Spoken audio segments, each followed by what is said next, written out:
जय हिंद दोस्तों, मैं राजीव आप सभी का स्वागत करता हूं आपके अपने YouTube चैनल आरंभ एजुकेशन हब में।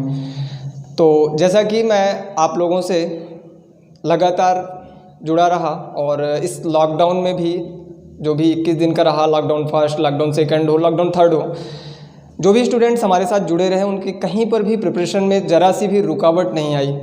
चाहे वो डेली का 1 से 2 घंटे का लाइव क्विज हो, चाहे डेली की क्लास हो, स्टडी मटेरियल हो। लेकिन अभी जो आज के लिए एक इम्पॉर्टेंट सूचना है वो डिस्कस करूँगा। जो आपका एग्ज़ाम कैलेंडर 2020 का है, एमपी के सभी जो कॉम्पिटिटर हैं जो किसी भी एग्ज़ाम की तैयारी कर रहे हैं उनके लिए एक इम्पॉर्टेंट इन्फॉर्मेशन है। आप वीडियो को आराम से देखें, चीज़ों को समझते हुए, और एग्ज़ाम कब होगा, कैसे होगा, सारी चीज़ों का एनालिसिस।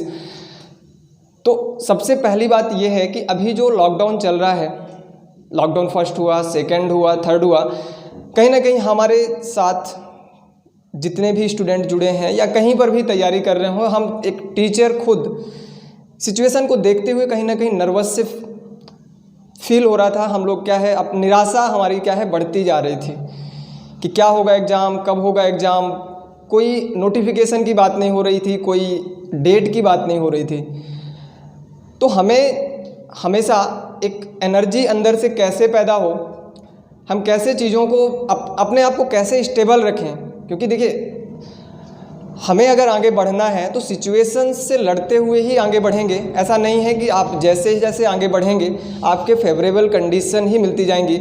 माउंट एवरेस्ट पर चढ़ने वाली अरुणिमा सिन्हा, मतलब हम अगर बोलें कि माउंट एवरेस्ट पे चढ़ना है तो बोलेंगे कि पैर होना, तो दोनों पैर का ठीक होना ज़रूरी है। एक पैर ना होने के बावजूद उनके अंदर ये बात जगी कि मुझे अब माउंट एवरेस्ट पर चढ़ाई करनी है। तो एक स्टूडेंट्स के लिए मैं एक बात बोलूँगा कि लॉकडाउन फर्स्ट हो, सेकंड हो, थर्ड हो,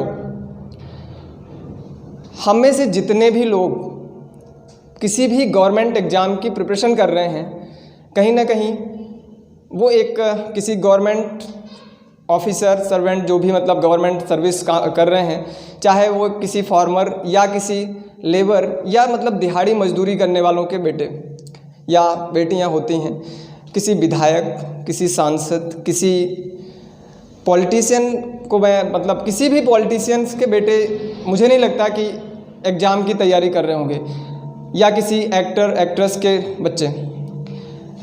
आप अपने आप से ये सवाल करिए कि अगर आपको अपना नाम, आपके अपनों के जुड़े हुए सपने, आपके छोटे भाई हो, छोटी बहन हो, आपके मम्मी, आपके पापा, आपके दादा, आपके दादी, उनके प्रति आपकी जो जिम्मेदारी है, अगर आप उनका सर ऊंचा उठा सकते हैं तो आप खुद पूछिए अपने आप से कि मेरे अंदर ऐसी कौन सी कला है। क्या राजनेता बन सकता हूँ?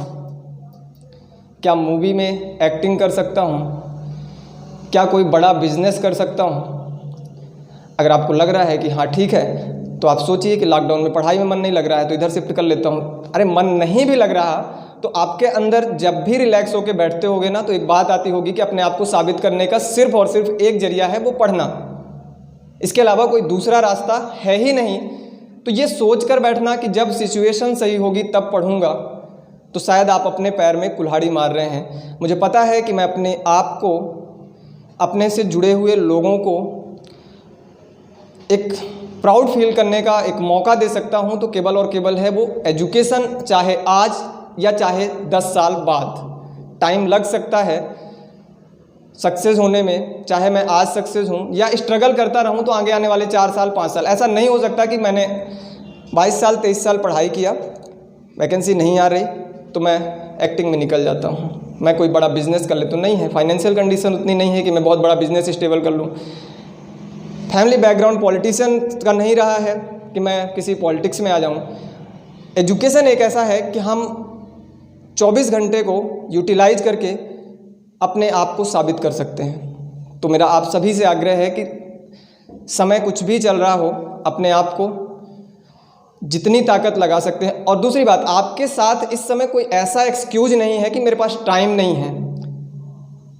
हम स्टूडेंट, हमारी सबसे बड़ी जो कमी होती है वो ये होती है, सर कॉलेज के एग्ज़ाम आने वाले हैं, फैमिली में बहुत सारे काम होते हैं, टाइम नहीं निकाल पाते। यार अब तो फैमिली ही बोल रही है बेटा बाहर मत निकलो, कॉलेज का भी बोल रहा है, मतलब कि 1 जुलाई से आपके एग्ज़ाम है, अभी आपके पास टाइम है। तो आप ये कोरोना की जो गिनती गिन रहे हैं कि केस कितने बढ़ गए, वैकेंसी आएगी या नहीं आएगी, मेरा आप सभी से यही है।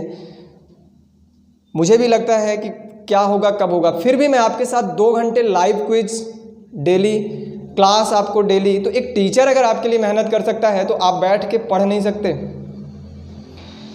ठीक है, तो ये सारी इन्फॉर्मेशन, अभी भी हमारा जो क्विज का सेशन है वो चल रहा है, बहुत सारे स्टूडेंट्स उसमें पार्टिसिपेट कर रहे हैं, बहुत अच्छी बात है। जिन लोगों को, बहुत से लोग का ये होता है कि टाइम आने पर हम लोग स्टडी करेंगे, तो उनके लिए मेरा कोई शब्द नहीं है, और वो नेगेटिव कमेंट भी करेंगे, उससे कोई फ़र्क नहीं पड़ता। क्योंकि मैं बता दूं, मैंने अगर 2017 में 20.5 साल में एसआई का रिटर्न क्वालिफाई किया था, एज उस समय 21 भी नहीं हुई थी। उसकी वजह यही थी, first year second year final, मैंने उस एग्ज़ाम के प्रति डेडिकेशन दिखाया था। मुझे नहीं पता था कि वैकेंसी कब आएगी, मेरी एज क्या होगी। सिलेबस देखा, पढ़ना है, एक सिलेबस के अकॉर्डिंग चलते गए, वैकेंसी आई, एग्ज़ाम दिया। उसके बाद जितने भी एग्ज़ाम आए, चाहे आपके जेल डिपार्टमेंट का हो, चाहे असिस्टेंट ऑडिट ऑफिसर का हो, चाहे वो दिल्ली एसआई का हो, चाहे एसएससी का हो, सिलेबस अलग से मुझे नहीं बनाना पड़ा, अलग से मुझे इसकी कोचिंग नहीं जानी पड़ी, उसकी कोचिंग नहीं जानी पड़ी। उसकी वजह यही है ना कि मैंने एग्ज़ाम को नहीं देखा कि आगे कब होगा, मैंने ये देखा सिलेबस इसका ये है, साबित मैं अपने आप को केवल और केवल पढ़कर कर सकता हूँ। वैकेंसी 1 साल नहीं आएगी, 2 साल नहीं आएगी, 3 साल नहीं आएगी, अरे जब आएगी जब अपने आप को साबित करो ना। और अगर 3 साल बैठे रहे तो कुछ भी नहीं होगा। ठीक है, तो अभी जो व्यापम ने कैलेंडर आप 2020 का जो एग्ज़ाम शेड्यूल है, उसमें बता दूं कि जो संविदा वाले स्टूडेंट हैं, संविदा वाले स्टूडेंट, उनका जो एग्ज़ाम का जो शेड्यूल दिया गया है वो मार्च में 19 मार्च का जो शेड्यूल दिया गया है, 19 मार्च से आपके पेपर स्टार्ट होंगे संविदा वर्ग 3 का। तो आप लोग जी जान से मेहनत करिए, लग जाइए, और अपने आप को साबित करने का एक ही मौका है। ठीक है, आगे का अपन प्लान नहीं कर सकते कि कब क्या होगा। दूसरी बात, सब ग्रुप 2 सब ग्रुप 4, उसमें आपका लेबर इंस्पेक्टर, मंडी इंस्पेक्टर और बहुत सारी वैकेंसी आती है, वो मैं डिस्कस कर दूंगा उस पूरे PDF को, आप उसको देखिएगा। उसकी जो वैकेंसी है, उसका जो एग्ज़ाम डेट है वो सितंबर में 4 से 5 सितंबर की डेट दी गई है। ये गवर्नमेंट का जो कैलेंडर देने का एक मकसद है वो यही है कि स्टूडेंट्स का जो फिजिकल लॉकडाउन चल रहा है ना, उसमें हमारे देश का जो भविष्य है, जिसे हम छात्र कहते हैं, देश का युवा, वो फिजिकल लॉकडाउन को फेस करते करते मेंटल लॉकडाउन की तरफ जा रहा है। और उसमें किसी सिचुएशन की प्रॉब्लम नहीं होती। सिचुएशन हमेशा आपके सामने, जब भी आप कुछ अच्छा करने के लिए आएंगे, सिचुएशन आपके अगेंस्ट खड़ी होगी। फेवरेबल कंडीशन आपको आगे बढ़ने के लिए कभी भी नहीं मिलेंगी, आपको लड़ते हुए आगे बढ़ना है। कोरोना का टाइम चल रहा है, हम लोग अपने घर में हैं यार, पढ़ने के लिए इससे बेहतर टाइम और नहीं मिल सकता है। बात आती है कंटेंट की। बहुत सारे स्टूडेंट्स, यार ये बताइए, आपका जहाँ पर भी रह रहे हैं वहाँ का रेंट भर रहे हैं, ठीक है, अभी मान लीजिए नहीं दे रहे, आगे चल के देना पड़ेगा। आप घर आ चुके हैं, फिर भी आपका सामान वहाँ पे है, उसका रेंट देंगे। यार टाइम तो आपका कट रहा है फाइनेंशियली, यानी पैसे भी आपके जा रहे हैं, और आप बैठ के कोरोना की गिनती कर रहे हैं। पढ़ लो। और एग्ज़ाम अचानक से एक नोटिफिकेशन आएगा, 1 से 2 महीने का टाइम मिलेगा, तब हम बैठ के यही सोचते रहेंगे कोरोना के टाइम पढ़ लिए होते तो अच्छा होता। तो मेरा आपसे बार बार यही अपील है, एक रिक्वेस्ट है। और ऐसा नहीं है कि मुझे एग्ज़ाम देने का एक्सपीरियंस नहीं है, कि मैं कहीं ऐसे किसी की कही गई बातों को बोलता जा रहा हूँ। 4-4 एग्ज़ाम, 5-5 एग्ज़ाम निकाले हैं, उनके रिटर्न क्वालिफाई किए हैं, तो कहीं ना कहीं एक शेड्यूल और पूरा सिस्टम और सिलेबस की एक समझ है। तो अभी हम लोग जो संविदा का जो एग्ज़ाम है 4 सितंबर की, जो देखिए हमारे पास जो ऑफिशियल और गवर्नमेंट की जो नोटिफिकेशन होती है उस पर बात करते हैं। न्यूज़पेपर की कटिंग या किसी राजनेता के स्पीच पे वीडियो बनाने का कोई आपके पास एक ऑफिशियल लेटर, उसमें मैं आपको डेट दिखाऊंगा कि कब से क्या डेट है और कौन कौन सी। दूसरी बात, डिपार्टमेंटल वैकेंसी जो आने वाली है, चाहे वो साइंस की अलग, आर्ट की अलग, कॉमर्स की अलग, वो भी मैं डिस्कस करूंगा आपको कि कौन कौन सी वैकेंसी। जो मेरा assistant audit officer Madhya Pradesh में हुआ था, वो कॉमर्स की अलग से वैकेंसी आई थी। कट ऑफ उसमें 200 में से 200 नंबर का आपका जनरल स्टडी, यही जनरल सिलेबस होता है, और 100 नंबर का आपका सब्जेक्ट का होता है। तो सभी लोगों के लिए है कि आप जितना मेहनत कर सकते हैं इस लॉकडाउन का सदुपयोग करें। आप एक्सक्यूज मत दें कि हम कोचिंग छोड़कर घर आ चुके हैं, कोचिंग छोड़कर आ चुके हैं, तो बताइए किस सब्जेक्ट में आपको कौन सी हेल्प चाहिए। उसके लिए मैं और मेरी पूरी टीम आपके साथ है। क्वेश्चन जिस ग्रुप में मैं क्वेश्चन करवा रहा हूँ, डेली लाइव आकर, चाहे मैं हूँ, शुभम सर हैं, चाहे पूजा मैम हो, तीनों लोग मिलकर आपको डेली 200-300 क्वेश्चन दे रहे हैं। ये दावे के साथ कह सकता हूँ कि किसी भी गवर्नमेंट एग्ज़ाम का क्वेश्चन, जीएस का पेपर देने के बाद उस पूरे जितने भी क्वेश्चन है एक बार पढ़ लेना, उससे बाहर नहीं आ सकता।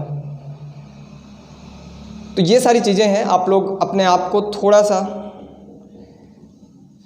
सीरियस एग्ज़ाम के प्रति, अपने कैरियर के प्रति रखें। क्योंकि अभी तो हम देखिए, अभी फैमिली के साथ एक्सक्यूज हम दे रहे हैं, कोरोना है, नहीं मन लग रहा पढ़ने में, लेकिन अपने कैरियर के प्रति हम लोग धोखा दे रहे हैं, हम अपने प्रति धोखा दे रहे हैं। तो उठिए, जागिए और एनर्जी के साथ फिर से तैयार हो जाइए।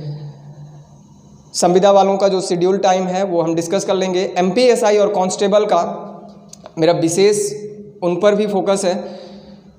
और दूसरी बात ये है कि बहुत भीड़ की या फिर सब्सक्राइबर मिलियन में हो तभी मैं पढ़ाऊँगा, ये ऐसा कुछ भी नहीं है। सुपर 30 बैच का मेरा ये है, सुपर 30 में से 30 का सिलेक्शन देना प्रायोरिटी है, और भी जो लोग जुड़ेंगे उनका सिलेक्शन देना प्रायोरिटी है। दूसरी बात, उनको बेस्ट कंटेंट देना ताकि वो सवाल ना कर सकें। एक टीचर जो ऑलरेडी उस एग्ज़ाम को अपीयर कर चुका है और उस एग्ज़ाम के बारे में बात कर रहा है, तो उसको ये पता है, क्योंकि ऑनलाइन पढ़ाना, अभी एक मैं न्यूज़पेपर दिल्ली का एक केस था, किसी ने ये याचिका दायर की थी कि ऑनलाइन एजुकेशन को स्कूल में अगर चल रहा है प्राइवेट स्कूल्स में तो उसको फ्री कर देना चाहिए। तो सुप्रीम हाई कोर्ट ने उसको डायरेक्ट खारिज कर दिया। उसमें ये कहा गया कि ऑनलाइन पढ़ाना कोई बच्चों का खेल नहीं। इस बात का मैं इसलिए समर्थन करना चाहूँगा क्योंकि मुझे पता है कि ऑफलाइन में बच्चे के फेस का एक्सप्रेशन देख के समझ में आता है कि ये बात इसको समझ में नहीं आई। ऑफलाइन में मुझे एक्सपीरियंस होना चाहिए कि कौन सी बात को मुझे 4 बार बोलना है, तब ये बच्चा समझ पाएगा। तो एग्ज़ाम देने का, निकालने का यही एक एक्सपीरियंस होता है। शायद आप चैनल पे जाकर प्लेलिस्ट में सभी क्लास एक बार विजिट करें, अपने आप से सवाल करें कि आपके एग्ज़ाम में जो पूछा जाना है क्या इस चैनल में है, क्या इस टीचर में, इन जो टीचर्स पढ़ा रहे हैं क्या इनके कंटेंट में वो चीज़ें हैं। इसके बाद अपनी प्रिपरेशन को आप कंटिन्यू रखें। और बहुत दुख होता है इन सब बातों को सुनते हुए कि पढ़ाई में मन नहीं लग रहा, तब इस बात से इरिटेशन सी होती है कि नहीं लग रहा मन, तो आप अपने आप से ये सवाल करो ना कि आपके पास ऑप्शन क्या है। जब भी आप अपने आप से सवाल करोगे तो सिर्फ एक ही बात निकल कर आएगी कि बेटा पढ़ ले, उसी से साबित कर सकता है, चाहे 4 साल बाद या 10 साल बाद। एजुकेशन से 22 साल 25 साल ही जुड़े रहे हो, अदर फील्ड में एक्टिविटी में जाने का मौका ही नहीं दिया गया। क्योंकि मैक्सिमम हम लोग जो प्रिपरेशन करते हैं एक middle class family, lower middle class family belong करते हैं, और जो एक्स्ट्रा एक्टिविटी होती हैं उनमें पार्टिसिपेट करने का हमें मौका ही नहीं दिया जाता। हमें यही एक नंबर प्रोडक्शन की मशीन टॉप मारना है, तो हमारे अंदर सिर्फ और सिर्फ क्या है, एजुकेशन ही की एक समझ होती है, पढ़ने की एक समझ होती है, और उसी के दम पर हम कुछ कर सकते हैं। तो आप लोग से एक निवेदन है कि दोबारा ये सब चीज़ों को ना करें कि सर इसका वीडियो बनाइए, मोटिवेशन का वीडियो बनाइए। यार मोटिवेशन गर्मी में, अब दूसरी बात, आप लोग सभी अपने घर में होंगे, मैक्सिमम लोग देख रहे होंगे कि उनकी फैमिली कंडीशन, अगर गवर्नमेंट जॉब में आपके पेरेंट्स नहीं हैं तो आप देख रहे होंगे कि उनको कितनी समस्याओं को झेलना पड़ रहा है। एग्रीकल्चर से अगर जुड़े हैं तो देख रहे होंगे कि इस तपती अप्रैल की गर्मी में भी आपके पेरेंट्स कैसे धूप में खड़े हैं। वो इसलिए ताकि बेटा और बेटी एक चेयर पा सके, एक कलम पा सके, और अपने आप को और अपने पेरेंट्स को बोल सके कि पापा अब आप भी धूप में मत निकलो। पर आप लोग क्या कर रहे हैं, टिकटॉक, व्हाट्सएप, टाइम पास नहीं हो रहा। ठीक है, अगर बात समझ में आई हो तो लग जाइए, अभी भी वक्त है। ठीक है, जय हिंद, धन्यवाद।